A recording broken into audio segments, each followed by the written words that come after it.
ချင်းမိုင်ရဲ့နာမည်ကြီးတစ်စောင်းနိုင်ပွဲမှာတွေ့ရတဲ့ချင်းမိုင်ရဲ့ popular star ရူဒီဖွားဖွားပါရှင်။ငကိုကလေးကချင်းမိုင်ကိုလာလေကြတဲ့နိုင်ငံသားတွေရဲ့ကြားမှာနာမည်ကြီးတဲ့ဒီရူဒီဖွားဖွားရဲ့ရူဒီဆိုင်ကလေးဟာ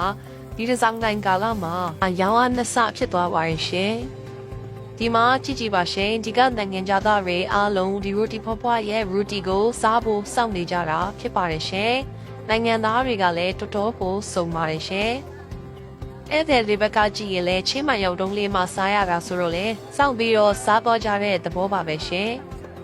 အားလုံးကလမ်းကြုံလို့လာဝယ်စားကြတာမဟုတ်ဘဲနဲ့တကူးတကကိုတေချာလာဝယ်စားကြတာဖြစ်ပါရဲ့ရှင်ဒီရိုတီဖွားဖွားရဲ့ဆိုင်ဟာဆိုရင်မီရှယ်လင်းရဲ့အသီးအမတ်ပြုခြင်းကိုလည်းခံထားရပါတယ်ရှင်သူ့ဆိုင်မှာဆိုရင်ရိုတီမျိုးပေါင်းကအများကြီးရှိတယ်ဒီထဲမှာကြက်ဥရဲ့ငပြောသီးရဲ့ရိုတီရဲ့ကတော့အယောင်ရဆုံးဖြစ်ပါတယ်ရှင်